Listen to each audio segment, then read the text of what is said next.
The snow fell like a burial shroud over the small town of Millbrook, Vermont. December 23rd, 9:52 in the evening.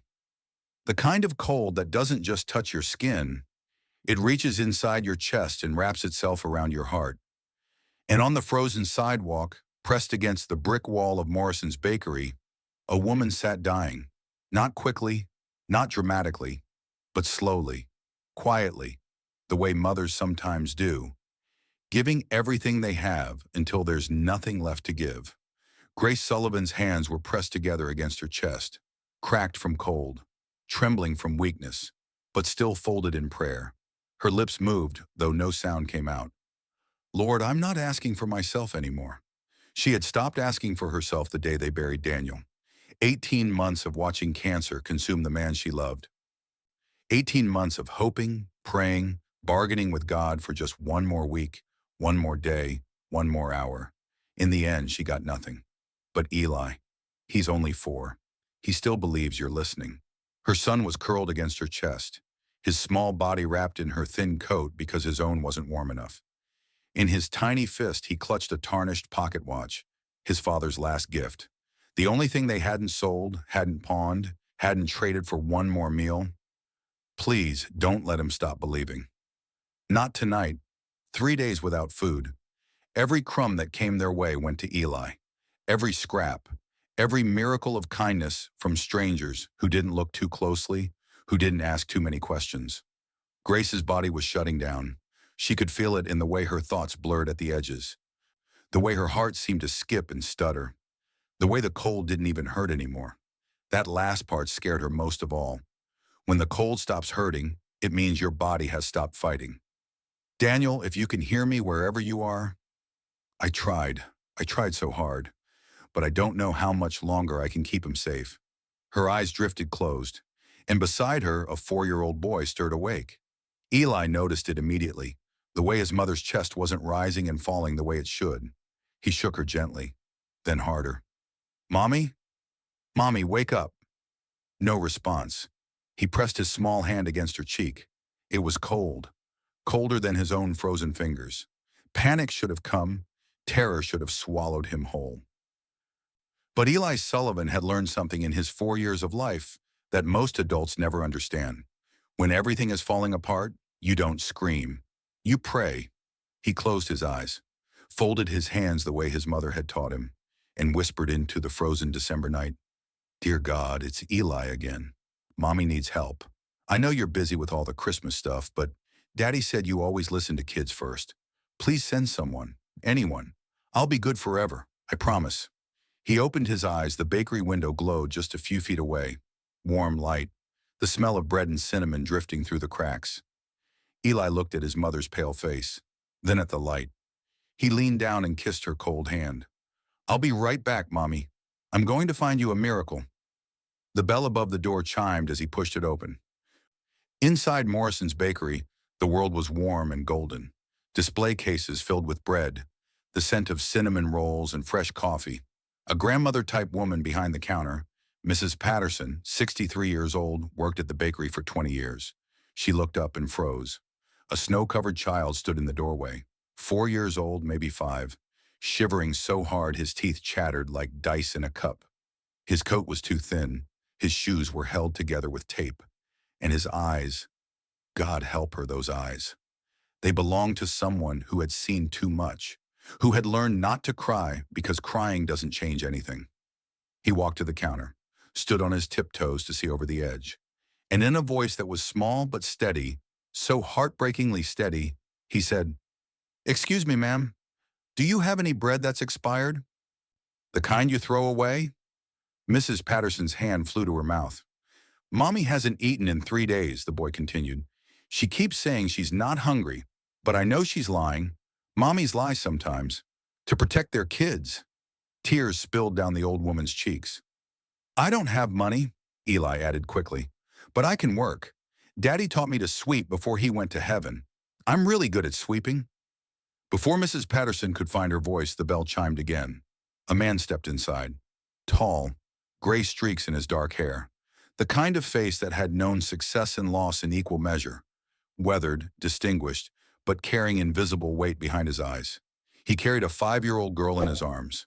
She had curly brown hair and a gentle smile that her father hadn't seen in a very long time, not since Catherine died. "Daddy," the little girl whispered, tugging his coat. "That boy is crying." Thomas Ashford turned.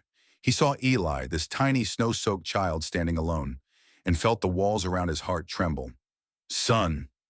He crouched down to Eli's level, his voice gentle. "Where's your mother?" Eli pointed toward the window. Through the frost, barely visible in the swirling snow, a figure sat slumped against the wall. Thomas's blood ran cold. 3 years ago, Thomas had found Catherine collapsed in their kitchen. She'd been hiding how sick she was, pushing through the pain of aggressive cancer, not wanting to burden him, not wanting to stop him from closing the deal that would secure their company's future. By the time he found her, it was too late to say goodbye. She died in the ambulance, her hand going limp in his. Her last words lost to the chaos of sirens and paramedics. He had carried that guilt every day since. The guilt of working too much, of missing the signs, of being so focused on building a future that he forgot to hold on to the present. And now, through a frost-covered window, he saw it happening again. A woman, collapsing, alone in the cold. "Not this time. Call 911, he commanded, handing Lily to Mrs. Patterson. "Now, and get the warmest blankets you have." He was out the door before anyone could respond. The snow had soaked through her coat. Her lips were blue. Her breathing was barely there. Shallow, weak, the breath of someone whose body was surrendering. Thomas dropped to his knees beside her. "Ma'am, can you hear me? Help is coming. Stay with me." Her eyes fluttered open. Fear sparked through the fog. A stranger's face, hovering over her, reaching for her. "Eli," she gasped. "Where's Eli?" "He's safe. He's inside. He's the one who found you help." A tear slid down her frozen cheek. "He's only 4, she whispered. "He shouldn't have to. I'm supposed to protect him." Thomas removed his coat and wrapped it around her shoulders. The cold bit into him immediately, but he didn't care. "You did protect him," he said firmly. "You're still protecting him. Now let someone protect you." The ambulance sirens wailed in the distance, and through the bakery window, a 4-year-old boy pressed his hands together, looked up at the sky, and mouthed 2 words. "Thank you, Vermont General Hospital." Christmas Eve morning. Grace woke to the sound of beeping monitors and the smell of antiseptic. That particular hospital smell brought back 18 months of watching Daniel fade away in a room just like this one. For a moment, she thought she was dreaming, or dead. Then she heard Eli's voice, somewhere nearby, and she tried to sit up so fast that every alarm in the room started screaming. A nurse rushed in, then a doctor explaining about severe hypothermia and malnutrition, about how she was lucky to be alive, about how another hour in the cold would have been the end. But Grace wasn't listening. "Where's my son? Where's Eli?" The door opened. Eli came running through it, launching himself onto her bed with such force that the nurse actually gasped. Behind him, walking slowly, came a tall man with gray-streaked hair and a 5-year-old girl holding his hand. "Mommy," Eli buried his face in her neck. "I found you a miracle, just like I promised." Grace held him so tight she thought she might never let go. Over her son's shoulder, she met the eyes of the stranger who had saved her life. "Thank you," she whispered. "I don't even know your name." "Thomas Ashford." He stepped closer, his daughter peeking out from behind his legs. "And you don't have to thank me. Thank your son. He's the bravest person I've ever met." Later that day, a social worker came. She explained the situation with clinical detachment. No family located, no emergency contacts, no evidence of stable housing. Foster care would be arranged for Eli until his mother recovered sufficiently to... "That won't be necessary." Thomas stepped into the hallway, his voice carrying the quiet authority of a man who was used to being obeyed. "They'll stay with me until she's back on her feet." The social worker hesitated. "Mr. Ashford, we can't simply release a minor into..." "My late wife was a pediatric nurse," Thomas interrupted. "She spent every Christmas Eve at the homeless shelter downtown, serving food, holding babies, making sure no one felt alone." His voice wavered, just slightly.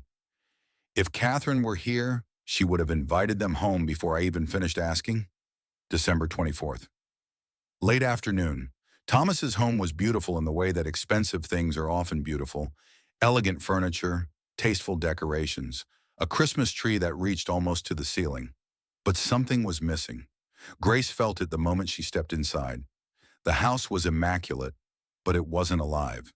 It was like walking into a photograph. Everything in its place. Nothing out of place. Nothing truly lived in. Then Eli and Lily ran past her, giggling, chasing each other toward the tree, and suddenly the photograph became real. "Look, Mommy," Eli shouted. "It's the biggest tree I've ever seen." Grace watched her son, his face bright, his laughter genuine, and felt her heart swell with something she had almost forgotten. Hope. Thomas appeared beside her, holding 2 cups of hot cocoa. "Stay for Christmas Eve dinner," he said quietly.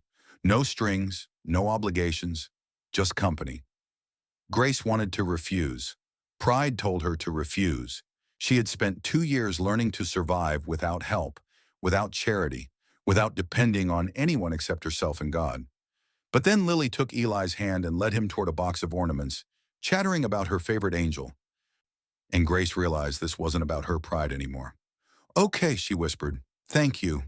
They ate dinner by candlelight, roast chicken and mashed potatoes, warm rolls and cranberry sauce. Simple food, but to Grace, it tasted like abundance. Like everything she had stopped believing was possible. After the meal, the children fell asleep on the rug by the fireplace, curled together like puppies, Eli's arm draped protectively over Lily, Lily's head resting on his shoulder. Thomas stared at them for a long time. "She hasn't slept like that in 3 years," he said softly, "since her mother passed." Grace looked up from her tea. "I'm so sorry. I didn't know. Catherine was my everything.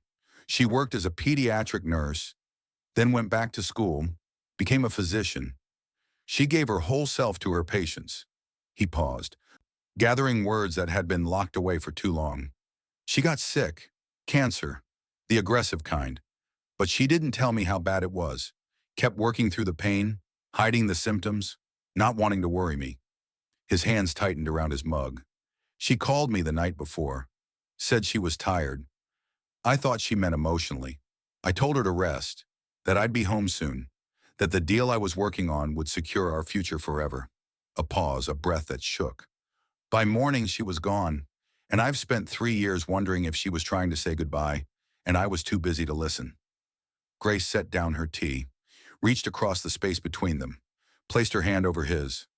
"I understand that kind of regret," she whispered, and then she told him about Daniel, about the diagnosis 6 weeks after Eli was born, about 18 months of treatment, surgery, chemo, radiation, experimental trials. "We had insurance," and she said, "but it wasn't enough, not for what he needed. So I made a choice." She paused. This was the part she had never said out loud, the secret that ate at her in the dark hours of the night. "I chose the experimental treatment, a trial in Houston. We had to pay out of pocket. Insurance wouldn't cover it. So I used everything. Our savings, our house, my retirement, every penny we had." Her voice cracked. "The doctors said it might give him more time.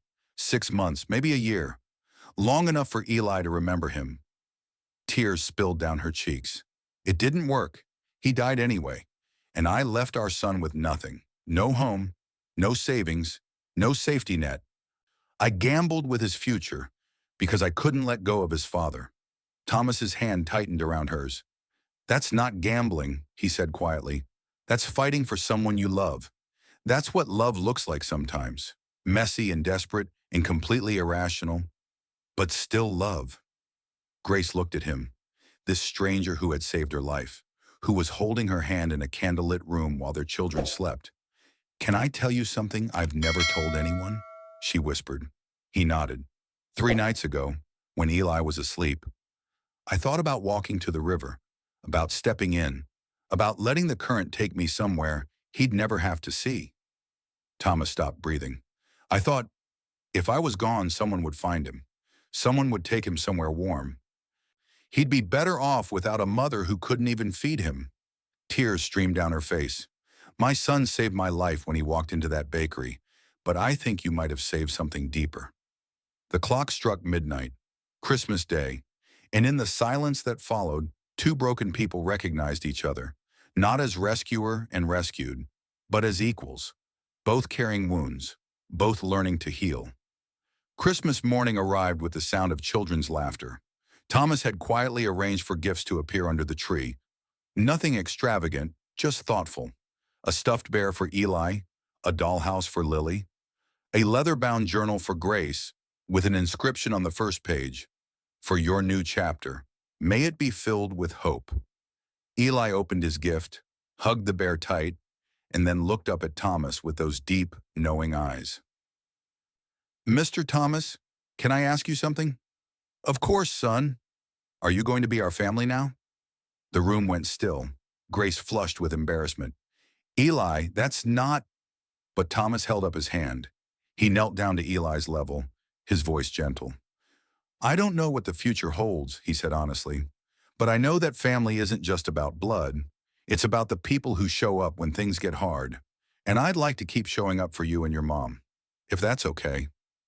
Eli considered this with the seriousness of a judge weighing evidence.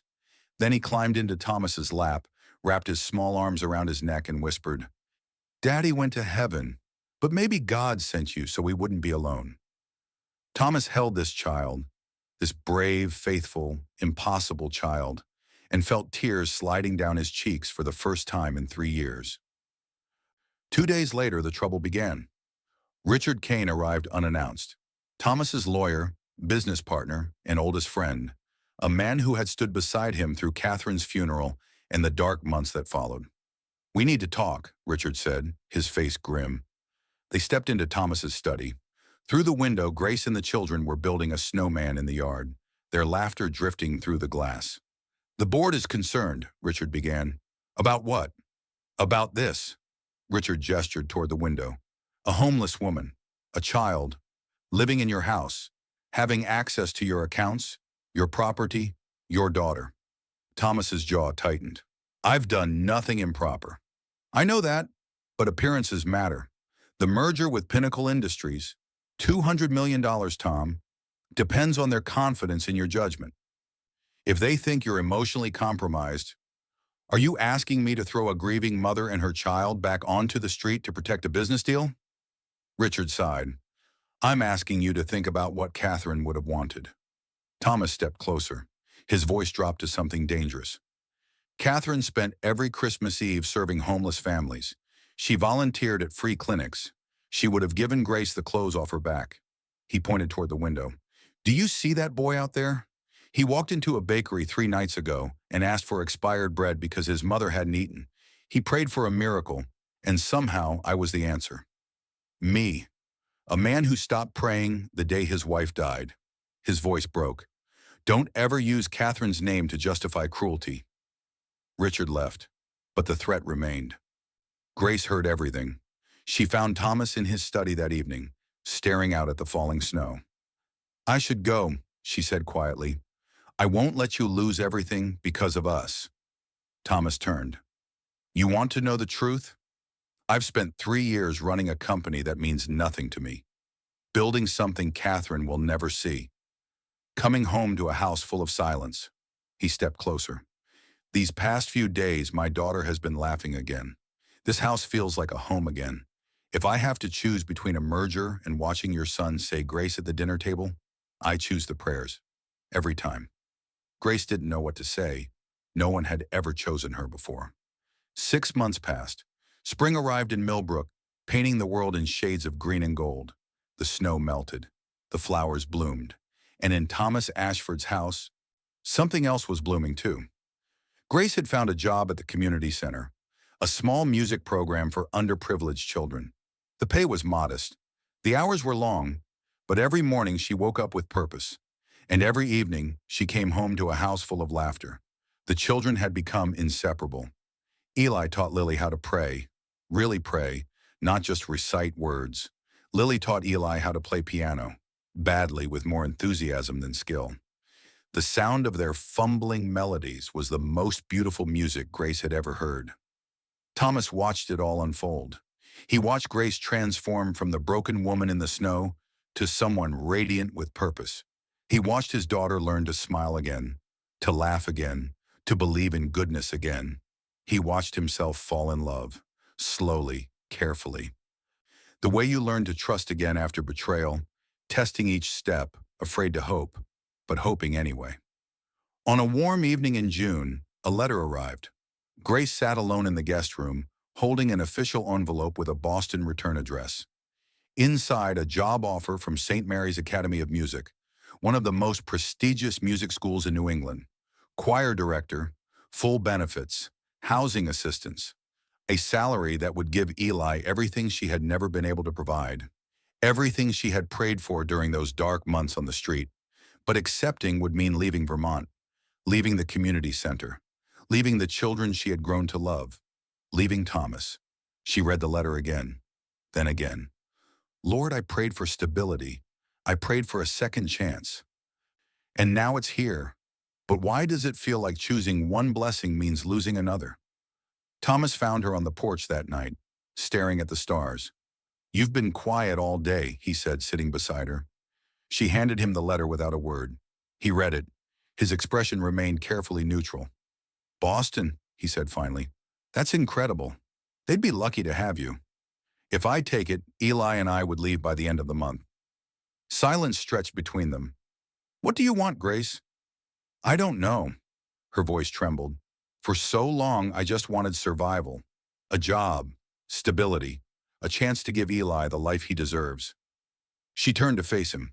Now I have something I never expected, and I don't know how to choose. Thomas took a breath. If your heart tells you to go, I'll support it. I won't ask you to stay for me. He paused. But I won't lie. I don't want you to leave. The next morning, Grace found a small velvet box on the kitchen table. Thomas stood nearby, waiting. Before you open it, he said quickly, it's not what you think. She opened it. Inside was a simple silver cross on a delicate chain. This was Catherine's, Thomas said. She wore it every day. She used to say it reminded her that hope was worth holding on to, even when everything felt dark. He stepped closer.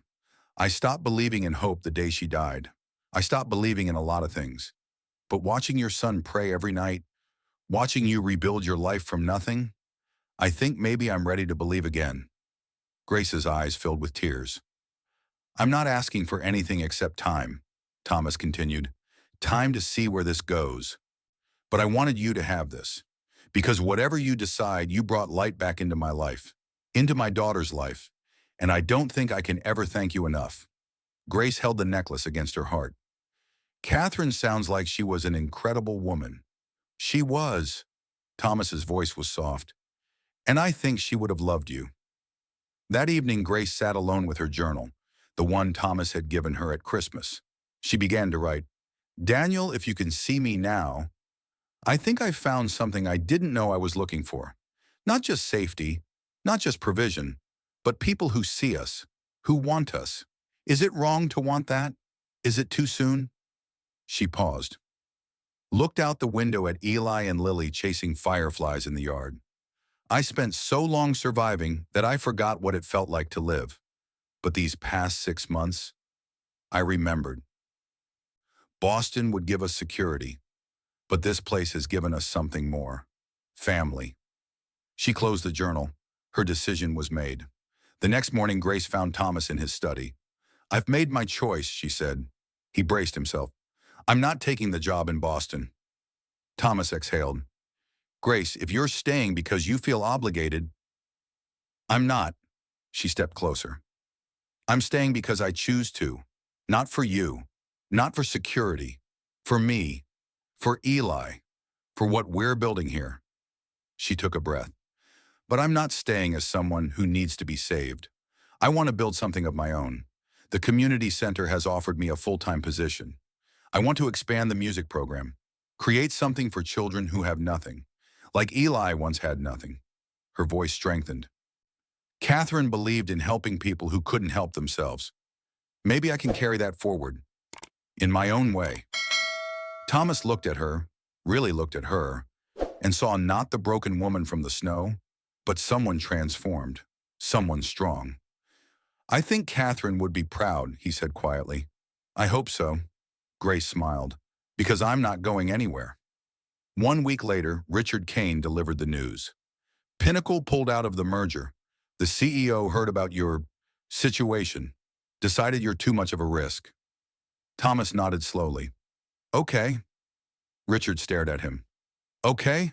Tom, this was $200 million. And I'll build something else. Or I won't. Thomas shrugged. Either way, I'm done letting fear make my decisions. He looked out the window at Grace, teaching Eli and Lily a song in the garden. Some things are worth more than money, Richard. I forgot that for a while. I'm not going to forget again. 1 year to the day, December 23rd, Morrison's Bakery. Grace sat at the same table where Eli had once asked for expired bread, holding a cup of cocoa that Mrs. Patterson insisted on providing free.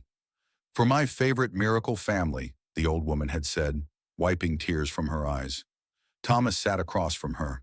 The children were at the counter helping Mrs. Patterson decorate Christmas cookies, flour dusting their cheeks. I've been thinking, Thomas said slowly. Grace looked up. About how strange life is. A year ago, I walked into this bakery to buy bread. That's all. Just bread. I almost didn't come. It was late. It was snowing. Lily was tired. I almost just drove home. He reached across the table and took her hand. If I had driven home, I never would have met you. Never would have heard your son ask for expired bread with more dignity than most men can muster. Never would have discovered that God still performs miracles, even for people who stop believing. Grace squeezed his hand. Thomas, I'm not finished. He smiled. A year ago, I was living in a museum. Everything perfect. Nothing alive. And then you and Eli crashed into my world, and suddenly the museum became a home. He stood up from the table, and slowly, carefully, he knelt. Grace Sullivan, you taught me that hope doesn't have an expiration date, that love can grow in the most unexpected places. That family isn't about blood. It's about the people who show up when everything falls apart. He pulled out a ring, simple, elegant, a single diamond catching the light. I'm not asking you to forget Daniel. He'll always be part of your story, and that's exactly how it should be. I'm asking you to let me be part of the next chapter. Before Grace could answer, a small voice interrupted. Mommy! Eli had turned around, cookie frosting smeared across his cheek. His expression was solemn, serious, the expression of a child who understood far more than any child should. Remember when I prayed for a miracle and God sent Mr. Thomas? Grace laughed through her tears. I remember, baby. I think this is the rest of the miracle. He walked over, took her hand, and looked up at her with complete certainty. I think Daddy would want you to say yes. I think he'd be happy. Grace knelt down to her son's level. Are you sure? This is your decision, too. Eli nodded firmly. I prayed about it, Mommy. Every night.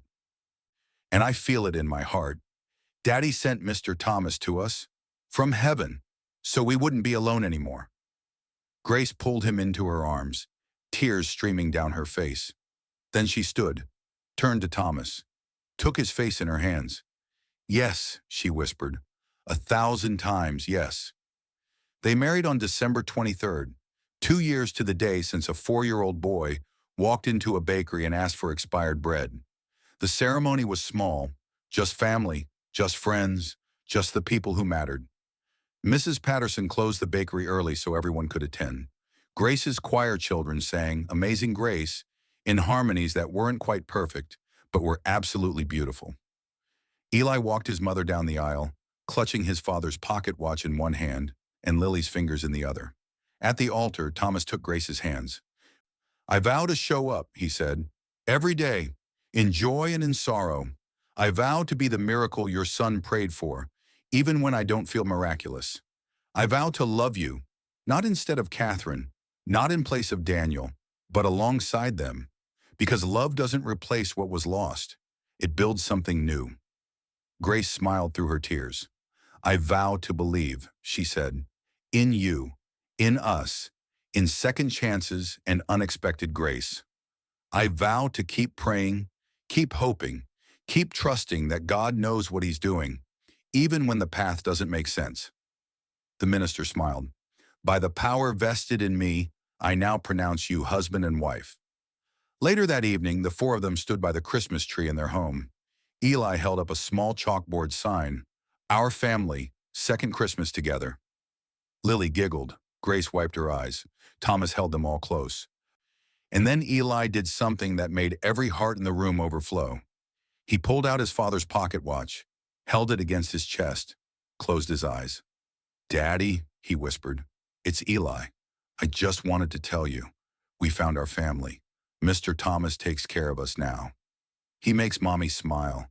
He teaches me to throw a football. And Lily is my best friend in the whole world." His voice caught. "I still miss you. I'll always miss you. But I think you'd be happy, Daddy. I think you'd like Mr. Thomas a lot." He opened his eyes, looked up at the ceiling, at heaven, at his father, at whatever waited beyond. "Take care of the angels until we get there, okay? I love you. Merry Christmas." Grace knelt beside him, pulling him into her arms. Thomas knelt beside them both. Lily wrapped her arms around everyone. And outside, the snow began to fall, soft and gentle and full of promise. They say God works in mysterious ways. Maybe that's true. Or maybe sometimes he works through the simplest things. A bakery that stayed open late. A grandmother who didn't ask questions. A 4-year-old boy brave enough to walk into the cold and ask for expired bread. Maybe miracles aren't always burning bushes and parting seas. Maybe sometimes they're quieter than that. A hand reaching out. A door opening. A stranger who becomes family on the coldest night of the year. Grace still teaches music at the community center. Her program has grown. 40 children now, all from families who have nothing except hope. She named it Catherine's Choir. Thomas stepped back from the company. Not away, just back. There's more time now for breakfast together, for homework help, for building snowmen in the yard. Eli started first grade in the fall. His teacher says he's the kindest child she's ever known. Lily has learned to pray. Every night, without fail, she folds her hands and talks to God like he's her friend. And on the wall of their home, in a simple frame, hangs a photo from that first Christmas morning. 2 exhausted adults, 2 hopeful children, and in the background a tree decorated with handmade ornaments.